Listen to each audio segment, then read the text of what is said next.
That's a good safely idea. across. So, Yeah. so we're just gonna talk about that, and then Yeah. this is Well, just, that's true. I mean, we're gonna public talk about comments look like they're going to be changes kind of in crazy zoning tonight. So and I don't know. stuff, We'll see.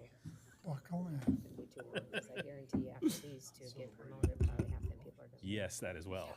That as well. Yeah, sometimes Oh, they huh? come for what they want to come for, and then they're like, okay, I'm out of here. That's kind But of to funny. see the guy back there, 4 rows back in the gray hair and the plaid shirt on his right side, is he's the limit. He's- Huh? Okay.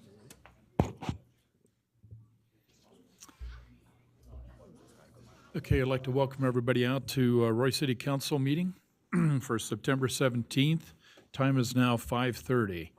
I want to welcome and recognize that we have Council Member Scadden with us tonight, Council Member Jackson, Council Member Saxton. We don't have the Pauls, so we don't have Sophie or Joe.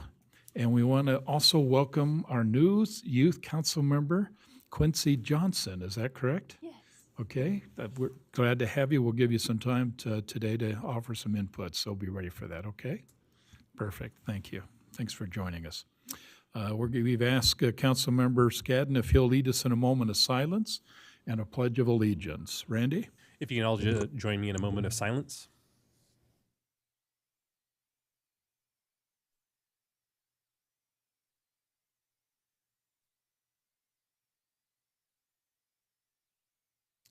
Thank you. If you'll follow me in the Pledge of Allegiance. Repeat after me. I pledge allegiance to the flag of the United States of America and to the republic for which it stands, one nation, under God, indivisible, with liberty and justice for all. Thank you.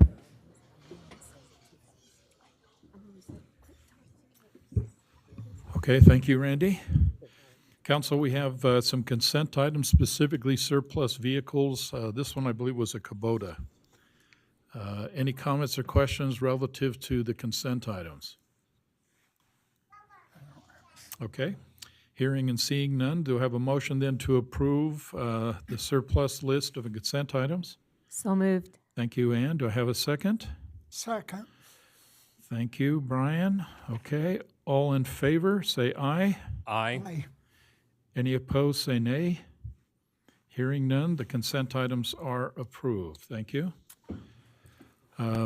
This is public comment period. If you'd like to take a moment and voice a position or an idea or concern, all we need is your name and address.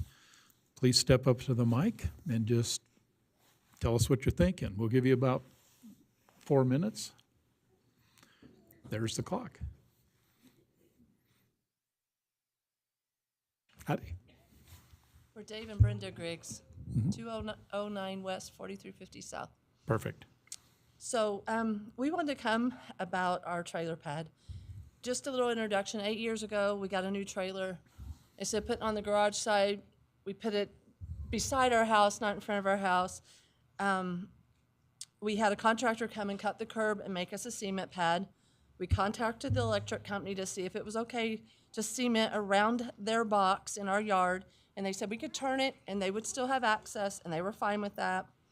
We asked, the curb was cut by our contractor, and we asked him if he needed a permit, and he said, no, I've never got one before.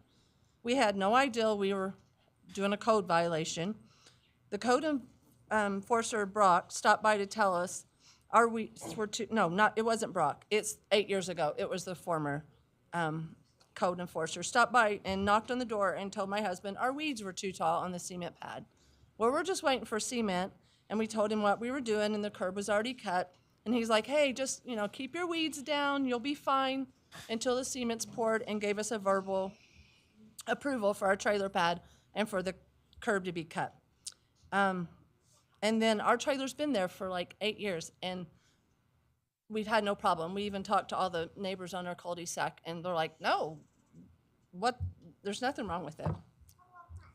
We're going to do this like Shark Tank for 10 turns. So in May of this year, we came home from camping, and my wife came out to tell me that we received a letter from the city that we have to put the curb back in and dig up 30 feet by 10 of concrete and move our trailer elsewhere. That we cannot park there, that we had violated an ordinance that we did not know about. We contacted the code enforcer and asked to speak with Brock about our issue. He stated that the property was not long enough. It needs to be 100 feet, ours is 74. We had asked, why now? What happened? His response was that somebody turned us in. We asked, like, for what? What was the issue? He said someone had a problem with your trailer being parked there. There really wasn't a clear answer. Like, I mean, our house is immaculate. I mean, you go over there and it's a beautiful home and it doesn't bother anybody. He said someone had a problem with their trailer being there. And to us, you know, we would say, let me back up to his reason. We said, well, there's about 18 homes that we know that are, because after that we went and looked, that there's the same setup as we have. And he said, well, and we told him that 8 years ago we did receive, we had no idea that this was an ordinance that we were violating. And and this was 8 years ago, and he said we cannot accept approval of a verbal approval is not acceptable. Brock did explain to us that we could park our trailer in our backyard, which is impossible because we have a hill and there's no way we can get it down there. We would have to go on the other side, which is impossible. He also told us that we could file for a variance, but he explained to us that it's good luck because it's hard for them to pass unless you answer all the 5 questions that are needed, and it's really hard to get them to pass. He did explain that variance, okay, so we did go home, we thought about it, and we were really just baffled.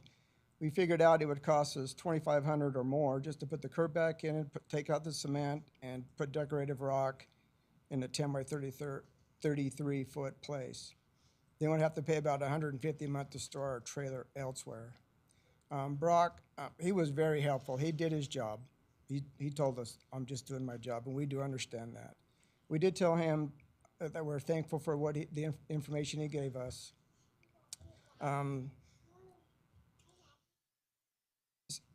We were just confused on how our home is known to be with the prettiest in our cul-de-sac, and our neighbors were stunned. Some wanted to come to the city council and complain about other homes that were not up to code, or possibly a fire hazard. We did not want that. We did not approach our issue to be. We decided to speak to the mayor about our issue. So we let Brock know, thank you for what you've done. We want to speak with the mayor. Mayor Dandori took the time to speak with us about our issue. He was aware of our issue. He agreed that this is an old ordinance from 1953. He knew nowadays that people have trailers, off-road vehicles, boats, and whatsoever, and you need a place to park them. Also, there's multiple families that have to live together because of the economy, and there's vehicles placed on these sides of the house as well. So he was aware of our issue. He stated that if he had a trailer, he'd like it there himself. Then you could do whatever you need to do when your trailer's at your place. He feels this ordinance needs to be upgraded for the fact there are so many homes just like ours. He informed us that the code was changed on July 16th to back it into the backyard. Our trailer is in front of our home, but it's off to the side, not in front of our house, off to the side of our home. And then she's going to give our closing. Okay, in closing, we do love living in Roy, and we thought about moving. We've even looked at houses, but it's not for us. And when they asked us to do the curb, sorry, I get a little emotional. They asked us to do the curb for the water savings. We did that. We've done our front yard and some of our backyard with rocks and plants and things to save water. And our home has never been an eyesore. We have always kept it really nice, and that's why this is so hard for us. And this issue has really been making us feel bad, sick to our stomachs. I can't get anything accomplished because it's always running through my head. And so we see other residents who don't care about the appearance of their lawns and parking, and we would like to have this ordinance changed or an approved variances. this has been a really bad hardship on us to do all this work. I'm retired, he's retired in a few years. This just totally blows our whole lifestyle plan away that we can't have our trailer and our side-by-side and everything on our property. And there are so many houses, like we said, that are like ours. And what we want to do, we don't want it to be negative. We want to bring this and say, not just for us, we want to have this code changed so that other people can have their trailers on their property too. And maybe those trailers that are parked in the grass and weeds growing around them, maybe they'll make a trailer pad and make Roy look better. We don't want anybody to have to go through what we've been through. It's really hard. We would like to have the code to include property front of 65 feet or more for a second curb cut, and to allow trailers and recreation vehicles to be parked on the front side, not in front of your house, but here's your house and your trailer's here on the side. And we would like to change and update this code for all residents of Roy City. We believe it would help Roy City and beautify Roy City from all that we've seen as we've been driving around, and we haven't even hit the whole city of Roy. So thank you for your time and your consideration. We really appreciate you. We appreciate the mayor, and we appreciate Brock a lot, and Brody. He's helped us a lot too. Thank you. Thank you. Thank you. Council, to put this in perspective, maybe there's some conversation that Riggs are basically thinking they'd like to bring this as a presentation and look at this more of a systemic issue, because certainly they're not alone in terms of this problem. So over the next city council meeting or two, whichever one they'll be prepared, we like to bring their specifics back, but just recognize their specifics are examples. There are other examples within the city that have a similar situation. And so give them a little bit more time to provide more detail rather than just a few minutes. And then maybe we can discuss that formally in a city council meeting, and maybe it's some options they might be able to do. And you'll be able to understand both what the code says and their situation, but not just theirs, others people's situations like theirs, that maybe there might be an opportunity to look for improvements. So this will be just an introduction. I think there might be an opportunity to have some more dialogue on this, okay? So they're not on a timeline or going to get fined or anything then? It's a code violation, Ann. Yeah, I And know, with but- code violations, there's a process. I've asked Brody and his team just to basically kind of work this one, but we're going to at least open up the door in terms of looking is the code that's in there today, is that code really the code we want to go forward with? And you need to see all sides of the conversation. And in full disclosure, until I came on council, I never even knew something like what you guys went through was an issue, because you are 100% correct. It probably looks great. And until somebody, let's call them what they are, ratted you out, it wasn't an issue. So if it looks aesthetically pleasing, you would find this council member in support of changing the ordinance. Okay, and just for the record, the process has to go through the planning commission. Because it's Okay. land use. Anyway, thank you. Anybody else has a comment they'd like to share? Any topic? All we ask is a name and an address. Okay, seeing and hearing none, we'll go out of public comment time. We do have some presentations, and first we're going to do some promotions. I think, Chief, you're going to kind of lead the discussion. Thank you.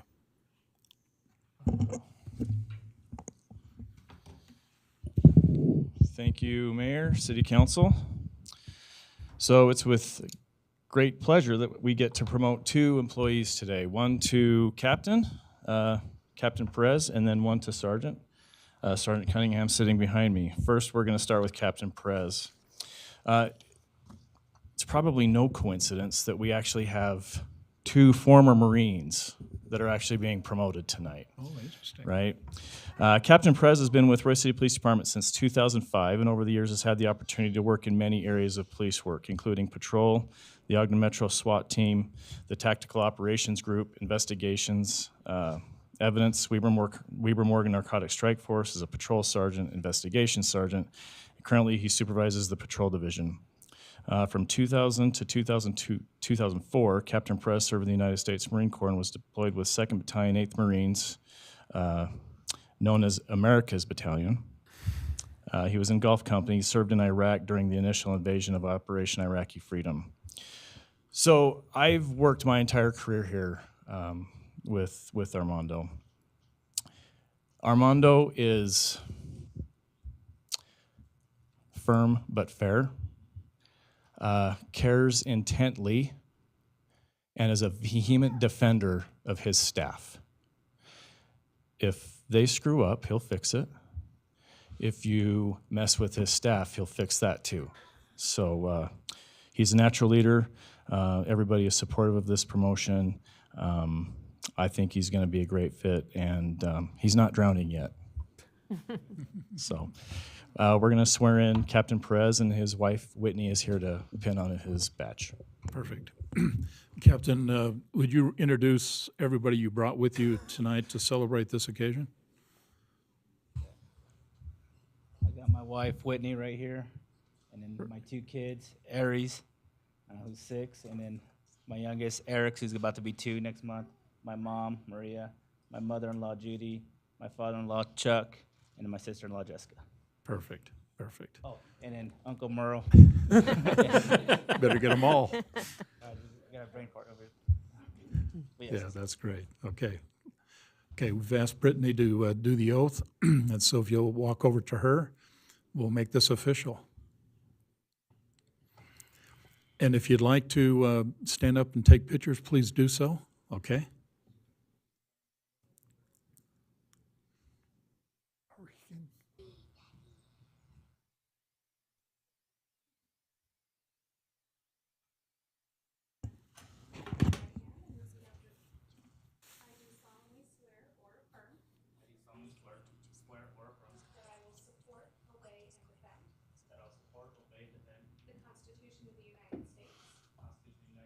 The Constitution of the United States. And the Constitution of the State of Utah. And that I will discharge the duties. Of my office with fidelity. Of my office. With fidelity.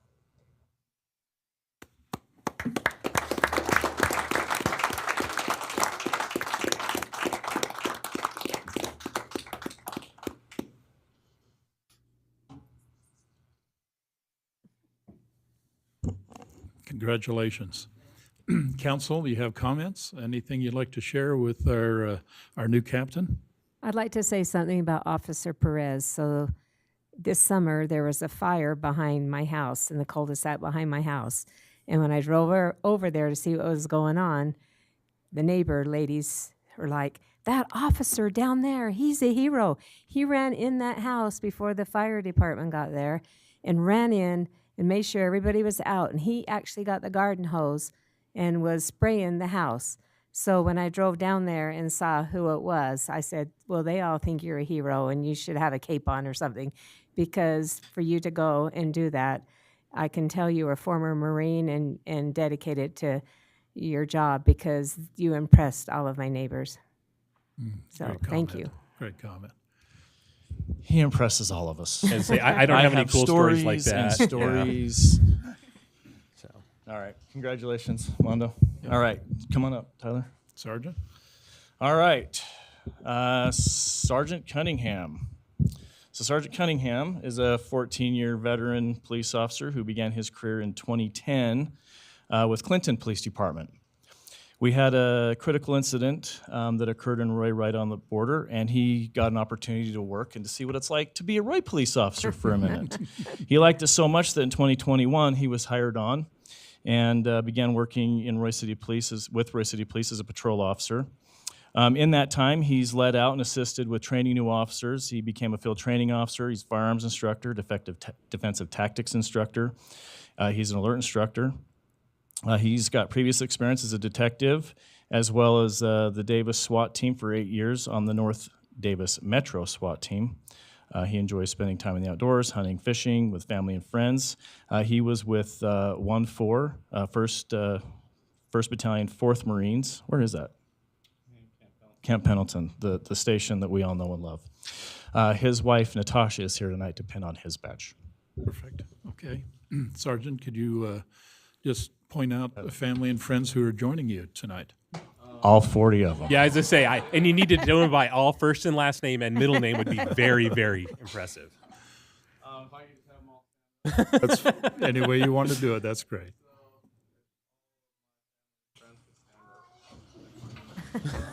Oh, my goodness. Impressive. All right, now just point out your wife and your So this is my wife, Natasha. your parents. I know they're here, My mother's here, Janet. and then your in-laws. I know they're here as well. Yeah. So Michael, he's standing over the back there. Where's Mia at? She, There's, perfect. So obviously you have a lot of family in the Roy area. that's Yes. good. That's perfect. So Brittany, if you'll do the honors, please. Those who'd like to take pictures or like to come join us, please do.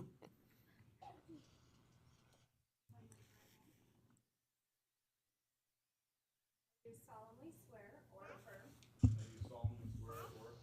That I will support, obey, and defend. The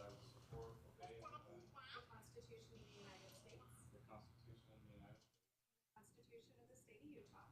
And that I will discharge. Of my office.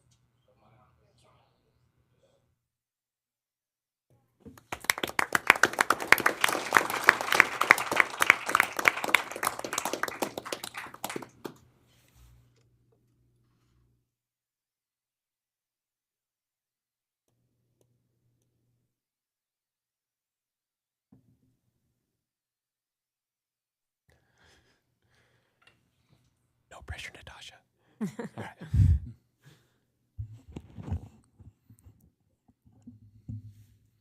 Perfect. Yeah, you need to sign in.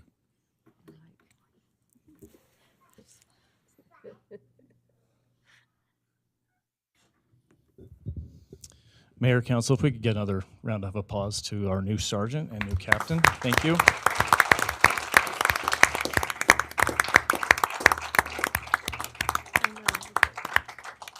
And all I Council, can- any comments? Yeah.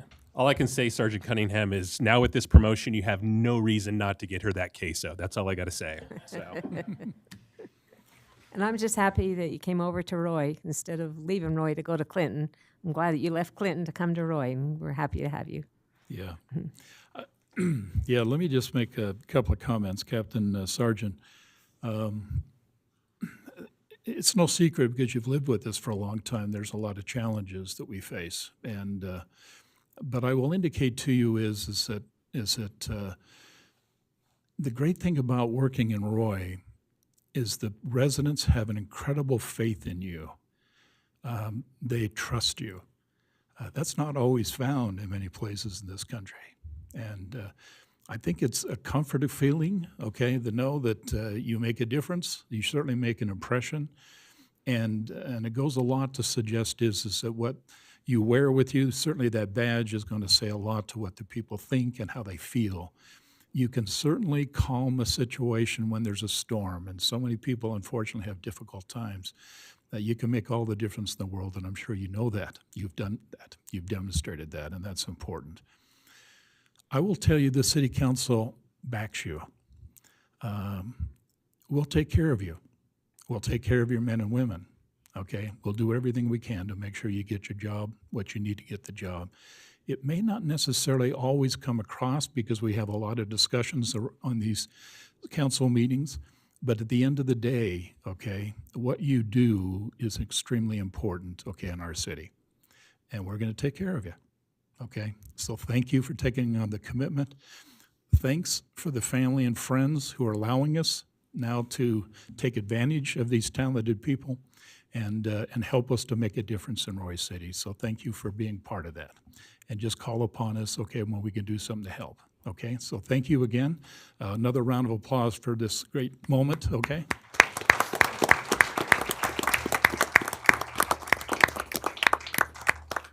Okay, thanks, Chief. We appreciate this, okay? You're certainly welcome to stay with us as we go through all this other important stuff. But we're going to jump into some discussion items right now, so. I told you. You guys don't want to stay and talk about community commercial? That's funny. Okay. Brody, when you get a second, you're going to lead the conversation in the first discussion item, which is community commercial zoning update. So we'll go ahead and allow them to exit if they need to do that.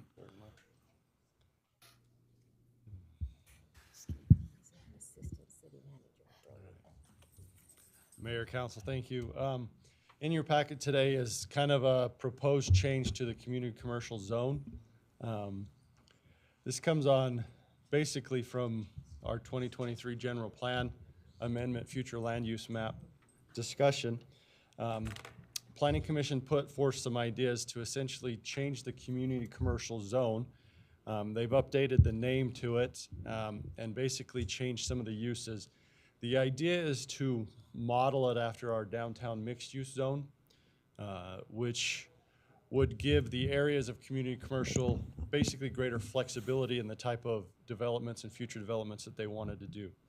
The zone allows, as it's written now, basically would require commercial use of space basically 125 feet off of setback. Beyond that, it would allow residential uses on those deeper lots on kind of the back part. Again, the idea is that these are areas with changes to the state transportation plan, specifically the widening of 3500 West. Some of those areas are going to look a little different in the few years, and quite frankly, we're trying to kind of plan for some of that growth and create some opportunities in there for landowners who would like to put commercial space closer to the new roads. You know, this area right now is basically along 3500 West in Midland, and then there are a couple places along 1900 West, kind of the north end and the south end of 1900 West. So these are areas that, you know, this isn't a huge change. We're basically trying to allow flexibility and prepare for some of that future growth that's going to occur. Quite frankly, the widening of 3500 and the plan that UDOT has for that was kind of the catalyst for us to kind of move forward and be ahead of it and allow for that. Basically tonight what we're doing, we've included some pictures of what it could, kind of sample site plans, kind of the facades and what the properties could look like. And we've also included the zoning map that shows where currently the community commercial zones are, and also the future land mass which the general plan has of what areas. And again, it's specifically along 3500 West, Midland Drive, and then a few areas on 1900 West. So really what I'm trying to do, being tasked with some of these land use decisions and zoning decisions, a lot of times Planning Commission works really hard and then we bring it to the council, and sometimes it's perfect and good to go, and sometimes there's a lot of changes that the council wants to see. So what I would like to have is just a simple presentation of what that is. Like I said, that's in your packet. But any thoughts or feedback that we can have before we try and get a final draft back to the city council for a vote. So I'm really looking for input, ideas, questions, anything we want to change, what we like or don't like. So that, again, when we bring this back, it's maybe a little more smooth than some of our other ordinances have been. Okay, council, let me couch this just a little bit if I can, just so you kind of understand a little bit of the timeline. As you well know, 5600 is in full development as we speak.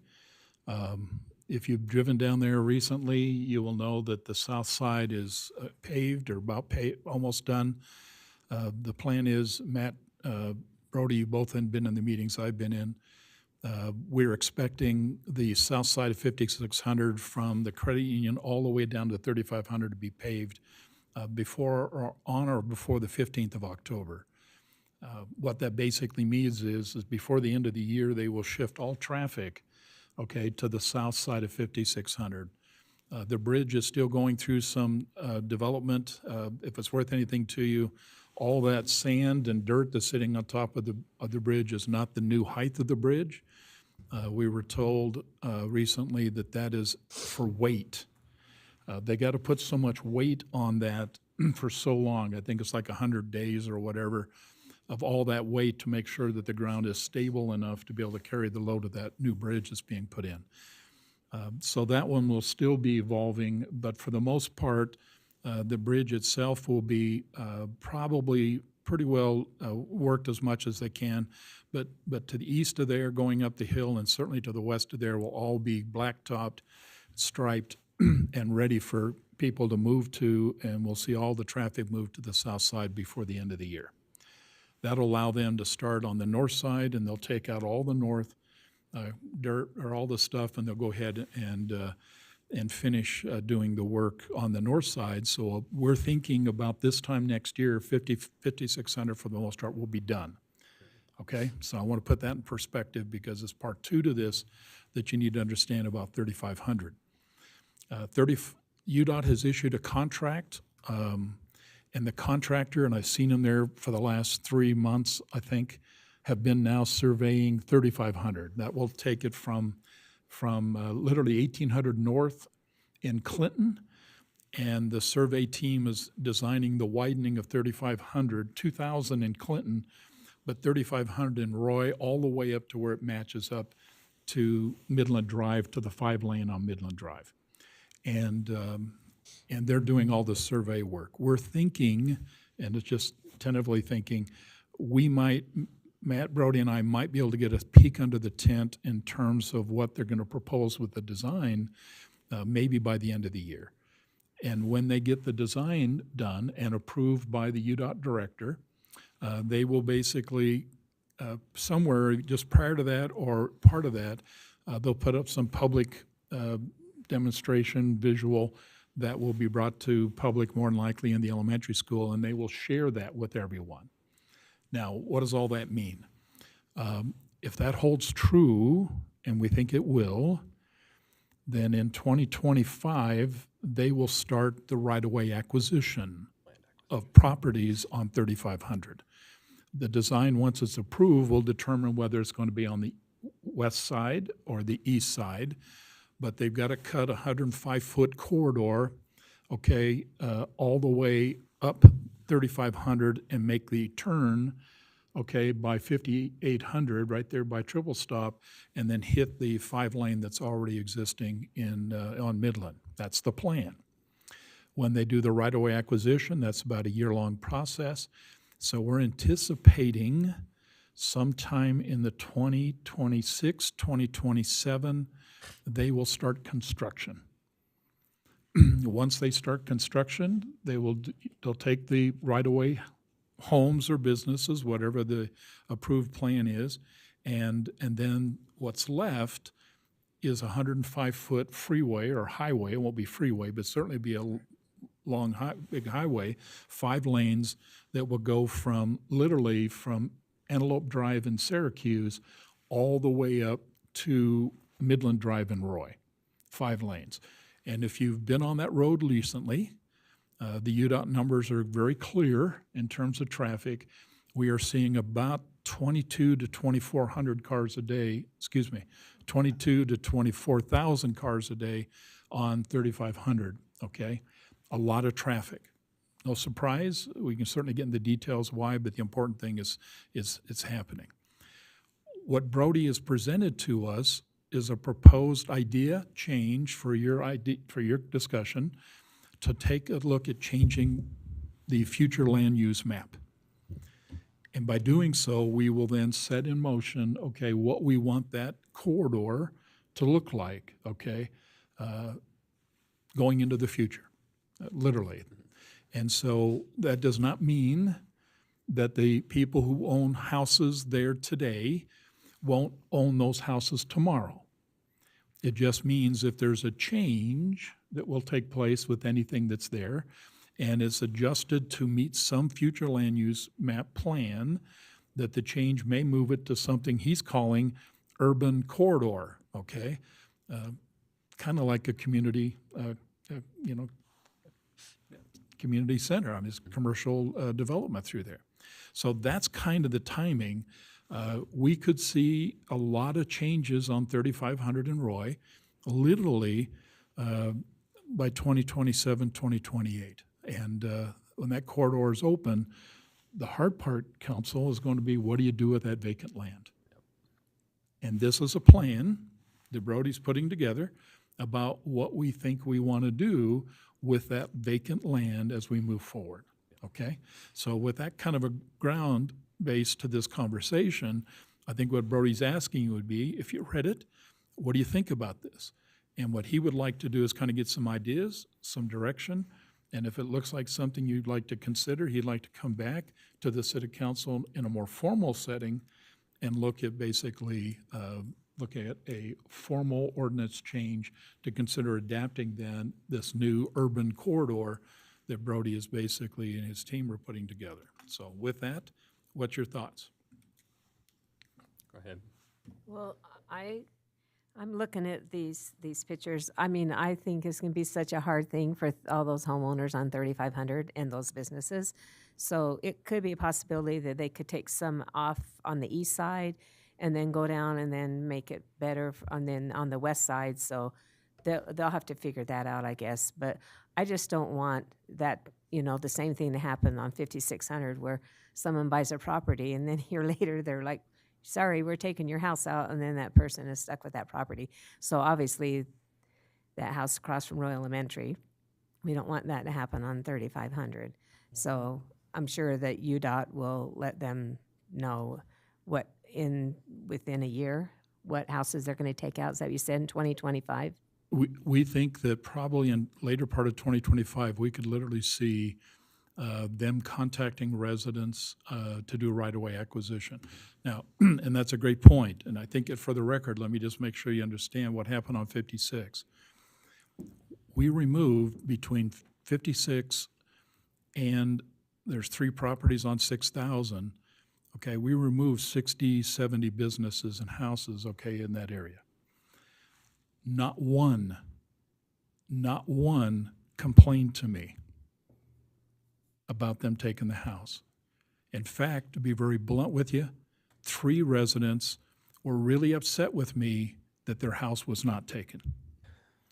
And so UDOT has committed to be fair in terms of the negotiations, and in some cases, we have seen on 5600, they provided bonuses to the landowner. So it's always a challenging. I will tell you, it's always a challenge. But I will also tell you that the fact of the matter is if they're going to do this, and I'm telling you that design process is happening as we speak.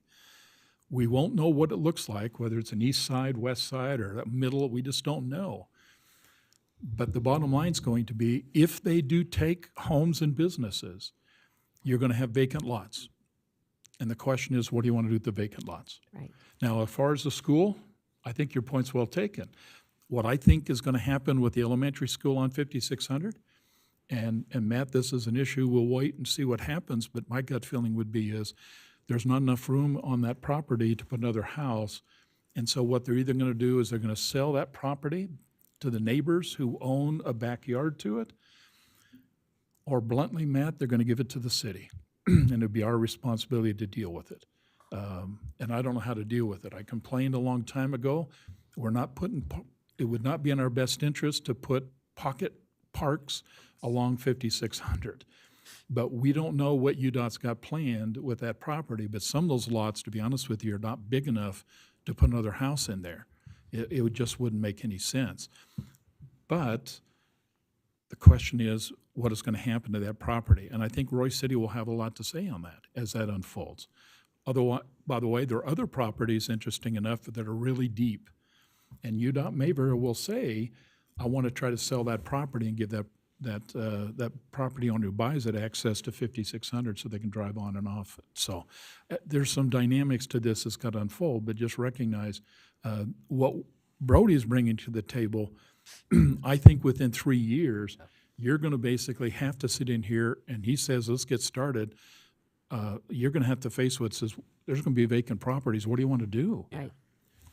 this future, and this is my opinion, this future proofs like that corridor, especially like 3500, in terms of giving us more options from a development perspective. And that's honestly, if I'm a landowner on that, this I think is honestly in current landowners' best interests, just from a maximization of when they take and sell it to UDOT as well, if we go through and expand that corridor out.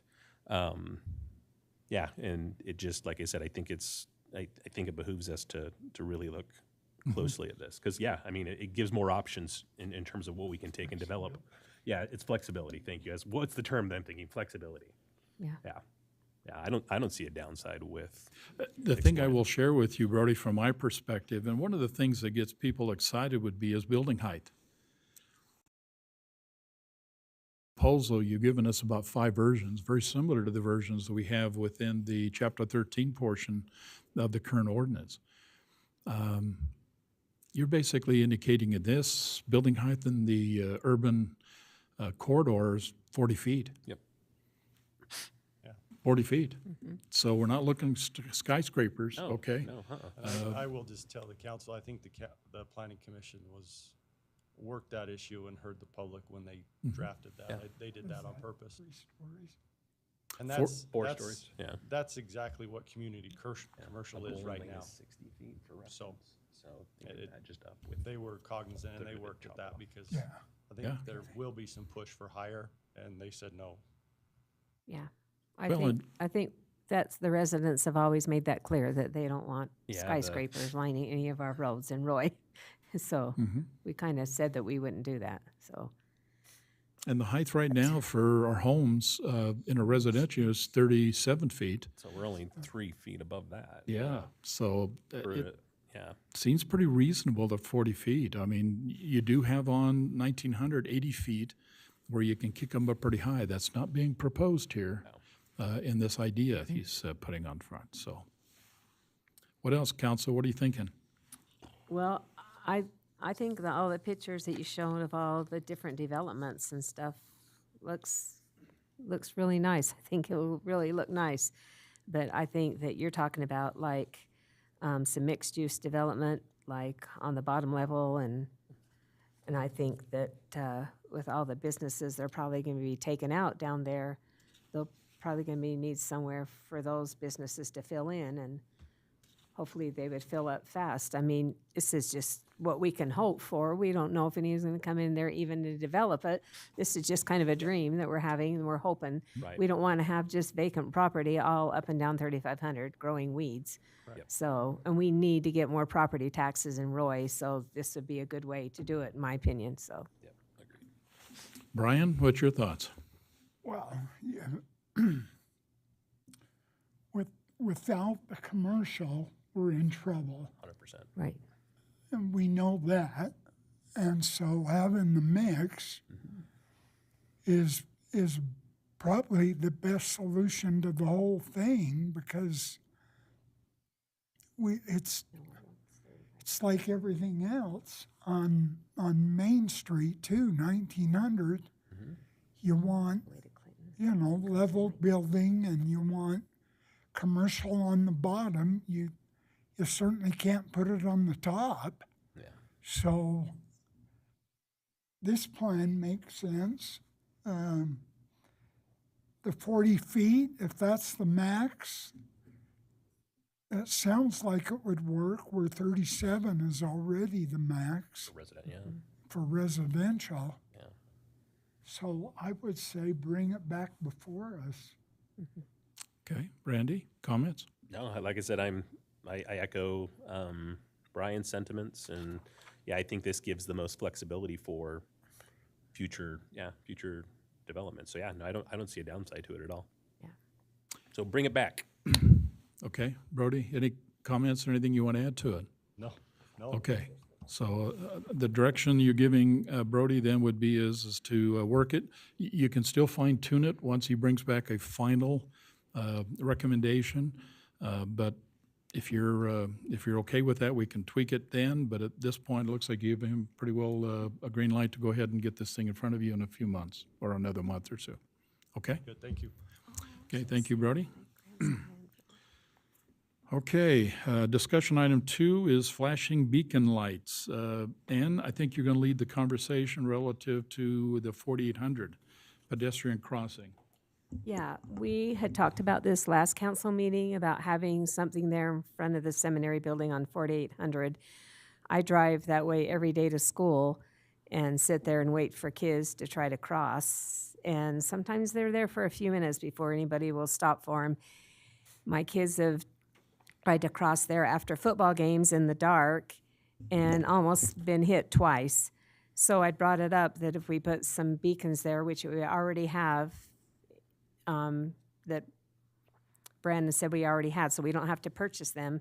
And if they could get them up, especially before our homecoming game on September 27th, because then everybody parks in that parking lot across from the seminary building, and that way they will be flashing, and hopefully people will stop. And then when all the kids, especially when daylight savings time starts, it's darker and it's harder for cars coming to see those kids. And most kids are pretty smart and wait, but some kids just start walking out because I see it all the time. So I just think it is something that I don't know why we haven't done it before. It's been needed for years. And so I just hope that we could approve this so that we can get those flashing beacons up. Okay, let me just help with this. Thank you, Ann. First thing is that I think we have a set. Yeah. But Yes, we do carry a set on hand now, just in case something happens to the ones existing. So we will be buying other ones, but it makes it so we don't have to wait 8 weeks in order to get them in to put them up. We're looking around $10,000 every time we do the beacons. okay, so it's important to understand you have them, which is perfect, but you need to have replacements in case somebody decides to run over one. And so we can come in and fix the damage and get it back in operation. So a spare is really important. So, Right. Okay, council, any other thoughts, direction relative to this request to put beacons? So when was the last time anybody ran over them and damaged them, where you had to replace them? Is that, We haven't had to replace a beacon yet. oh, okay, Unfortunately, the lights, we do get to replace quite often. okay. Yeah, it just matter of time. But help me, the beacon we put on the trail on 5600. If you go by there today, you will see they're actually laying in now the trail bridge. It's going on right now. I don't believe there'll be a beacon. Those pair of beacons will be left there. I think they're going to be removed. Therefore, a person wanting to go across 5600 will go across the bridge that's being under construction.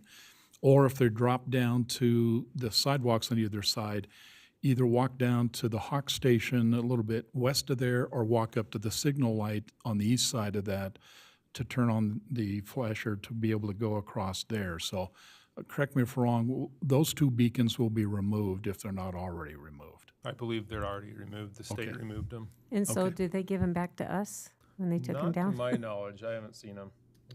No, I don't think I've seen them. We can ask about them. Well, the Yeah, if question- they're $10,000 and we put them up. yeah, so- my comment would be, did they put them in or did we put them in? I would have to check. I'm not Okay. sure on that. That was actually the first set of beacons I believe we That's had in right. the city. And it is a state road, so it makes sense that they put them They in. may have put them in. But maybe if they don't need them, maybe they would donate them to us, huh? Possibly. I think Ann's the wheeler dealer here, Matt. Well, it's certainly worthy of checking on that, okay, see if in fact what UDOT's got planned with those. But key would be is, you have a proposal idea. What do you think? Do we move forward? I say we move forward with it. Absolutely. Okay. It's honestly a no-brainer. Okay, Ann, so with that, Matt, let's go ahead and we'll move forward, okay, to establish a couple of beacons. Certainly, to Ann's point, if you get it in there by the 27th of September, Yeah, can you do it that fast?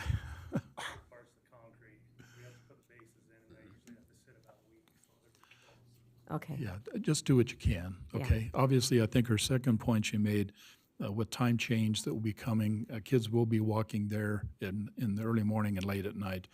And certainly protection as soon as we can get it there is important, so we appreciate that. You okay with that, Matt?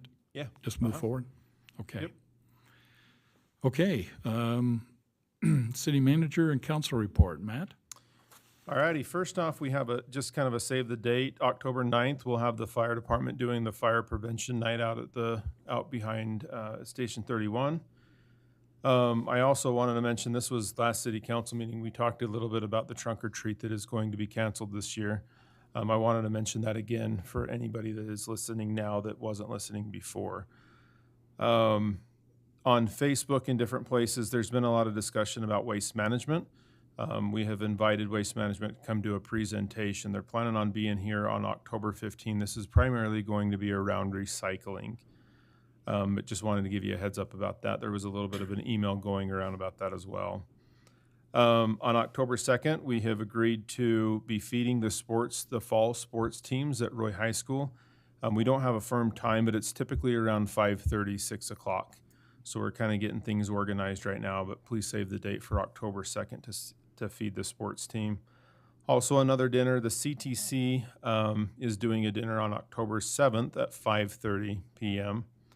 Please, if you can, come out to that. Where's And that then- at? I believe it's at George Wallen Oh, Park. right. Yeah, Okay. where it was last year. And then, last but not least, today we had a little bit of a windstorm in at the cemetery. A couple of trees blew down. You might have noticed that. We got them out. We had to close it down just for a short time. But thanks to the Parks and Recreation Department for getting those out of there. But yeah, you'll see some changes down there because some of those big pines went down, That's sad. unfortunately. And that's it. Okay, thank you, Matt. Council, any comments? Nope. All I know is I have mosquito abatement coming to spray the Wednesday before our homecoming game at Roy High to keep the mosquitoes off of us. So. Good call. Keep them coming. I like that. Quincy, I think you're going to share some thoughts with us. What do you think? Yeah, so we have our homecoming week coming up at Roy High School. It's a very busy week. We'll start Sunday and then we'll go into Saturday. So just some pretty important things. We have the bonfire and parade on Thursday. That'll be the 26th. Our parade will start a little bit later than it did in previous years. I'm pretty sure it's still the same route as every year. It'll just go from Roy High School and then it will go down to Roy Junior High. We'd love to see family No, and it friends starts at come Roy out. Junior High, it ends up at Roy High. It does? Yeah. Yes. Thank you. Thank you. We'd love to see family and friends come out to see us do that. Also, for our football game, that's our homecoming football game on the 27th, we have a few things that go on during the game. Like halftime, we'll have fireworks. We're going to go around, I think, and tell community people about how there's going to be fireworks, obviously. That's kind of something that people probably want to know about. Also, for the bonfire, we just want to spread the word so that people know what's going on, so there's no scared people around. I'm not really sure what else to say. Yeah. Well, I know on Sunday, that's when you paint.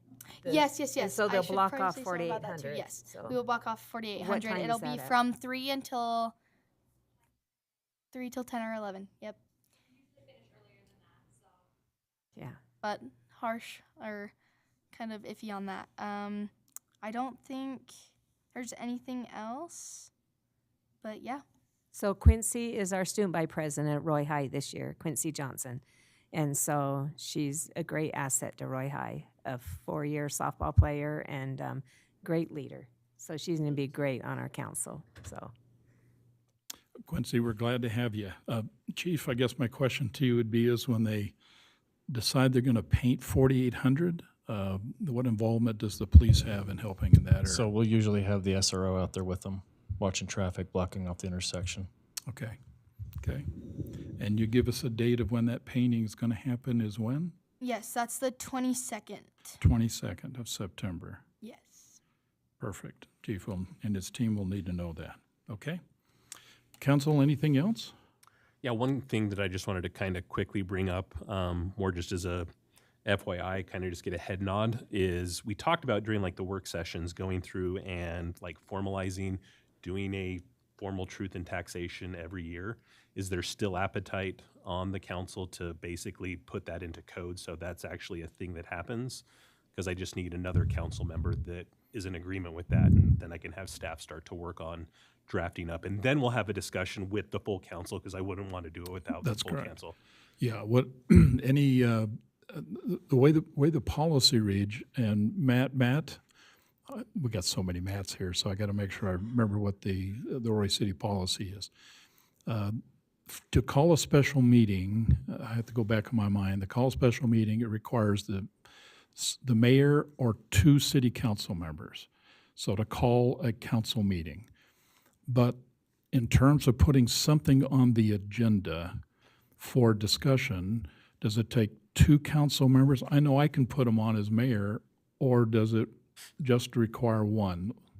From my recollection, it was 1 mayor, 1 city manager, 2 city council members. Historically, we're pretty lenient on that, though, that a city council member usually talks to the mayor and it gets on there. Right. So, Well, and again, because I think we would have to have 2 council members, because this would be an actual, like this would be a formal policy, correct? Isn't that? this would, you would probably want to adopt it in city ordinance that we're Correct. going to go Yeah. through that. So that's, yes. It may start as a discussion item. Correct. And then move Then to a move formal. to a formal, Yeah. yeah. And I just wanted to make sure that there was appetite to have that discussion before we even push forward with it.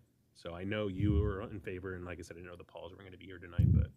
Well, and maybe, and that would be a good conversation to take. But what I would do, Randy, is I would probably set up a worksheet, can do it as early as the next meeting, and kind of get your thoughts, because it has been discussed, how you would see and how you'd like it. Then let's use that as a discussion opportunity to get a heading check, much like Brody got tonight as a heading check. And then from that, if the council has an appetite to do that, then certainly, to your point, and I think the intent of the ordinance would be is to put in an ordinance. Right. And then have a conversation about whether or not you, as council, want to do that or not. But it was talked about, and so I think what Randy's point would be is, should we take that to the next step? So the best way to do that is get it on the agenda. And to me, I think it's a good conversation to have, but with that conversation, I say, let's do that, and I can certainly support you and say, let's get it on the agenda if you work up the worksheet. Yep. No, as I say, just wanted to make sure that, Yeah. it wouldn't just, okay, no, that's all I Okay. have.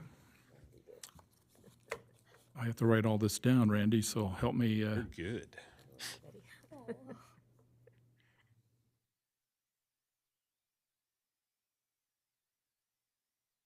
Okay, sorry, I try to stay current. Okay, anything else, council? Okay, hearing none, do I have a motion then to adjourn? So moved. I was like, is anybody going to do it? I was getting a little concerned there, Randy. Ooh. Okay, do I have a second? Second. Okay, Brian. Oh, I just want to make sure we're on the same page here. All in favor, say aye. Aye. Any opposed? Hearing none, we are officially adjourned. Thank you. Good night. You're an hour. Ooh,